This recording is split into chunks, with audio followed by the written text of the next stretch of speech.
Hello, my wellness warriors. Welcome back to the Enthuse and Explorer channel. I'm Caitlin Thompson, and I wanted to make a video to help those of you who may be making a tough decision right now in life. I know that sometimes when we reach crossroads where we have to make a difficult choice, it often is a symbol of us growing and taking a new path or starting a new chapter of our life, or perhaps initiating some sort of personal life transformation. So actually, big decisions can be a hallmark of an opportunity for you to grow and to become a different person, a better, smarter, more peaceful, more skilled, happier version of yourself. So I wanted to share with you in this video a very simple, easy exercise that you can do when you're faced with a difficult decision that you're not quite sure which direction to go.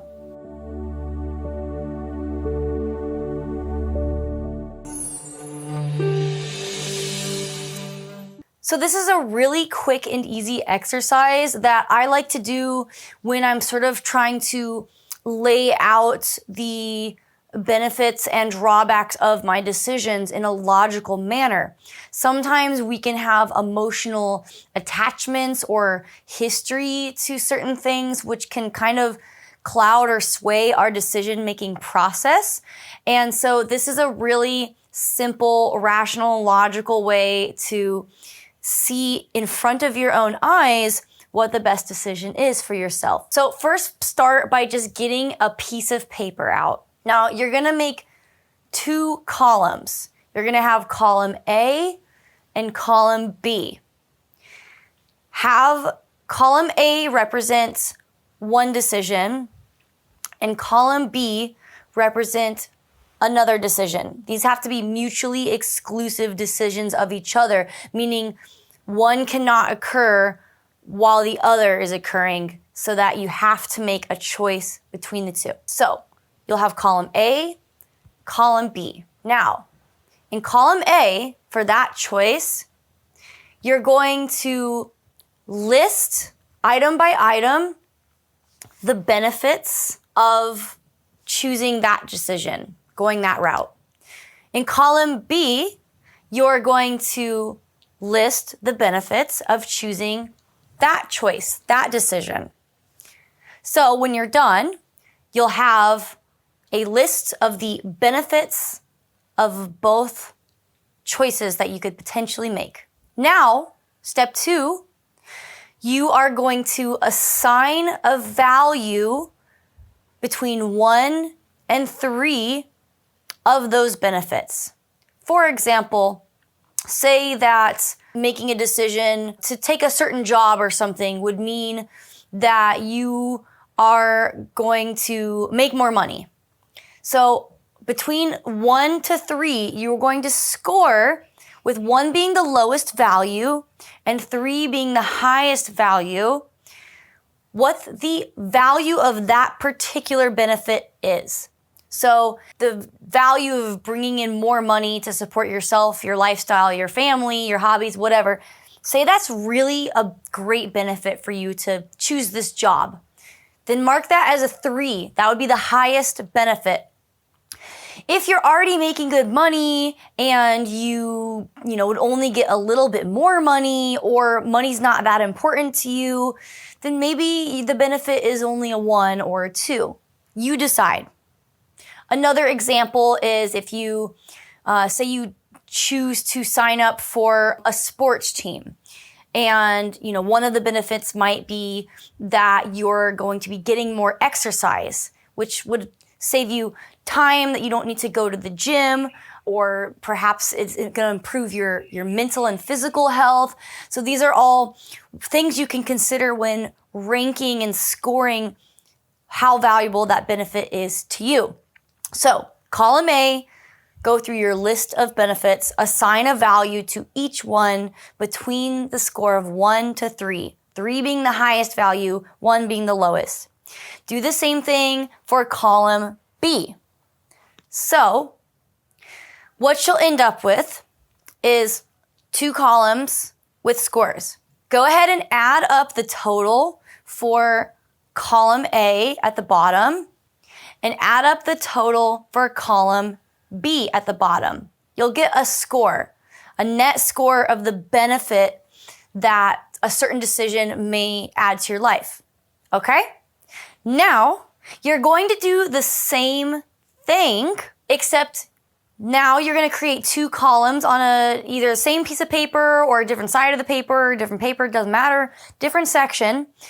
You're now going to list the negative or drawbacks of making that choice. So, for example, if we'll go back to the taking a job decision, maybe one of the drawbacks is you are going to have to travel a lot more, and therefore you are going to have less time with your kids. So I would write less time available to spend with my kids, or the stress of travel and disruption to my sleep schedule, or whatever. You can write different sort of cons based on what you anticipate that decision sort of creating as far as a deficit in your life. So it's just like we did with the first one with the benefits, but now we're going to write the cons for each decision. So column A, column B. You are going to assign a value to each con, how bad it is. Now, we're going to do the same thing that we did with the benefits columns, where we give them a value between 1 to 3. So in this case, 3 is going to be how bad or how shitty of a consequence is it. So for example, maybe spending time with your kids is the most important thing to you in the entire world. And maybe making a decision to take a certain job will cut into your time with your kids so severely that you find that to be a severe drawback from that decision. So you can rank that as a 3. Or maybe it's you'd be spending time away from your spouse. Maybe you don't really even like your spouse. Maybe that's only a 1 because you only kind of miss them when you're traveling all the time. And perhaps on your benefits column, maybe you have time away from your spouse as a benefit. That's totally okay too. We're just getting our thoughts down. Okay? So you're going to do the same thing that you did with the first 2 columns with the con columns, where you're going to write down the drawbacks, the cons, the sacrifices, and you are going to score them between 1 to 3. 1 being the least bad, 3 being the most bad. Okay? Then you'll again add them up at the bottom and you'll get a score.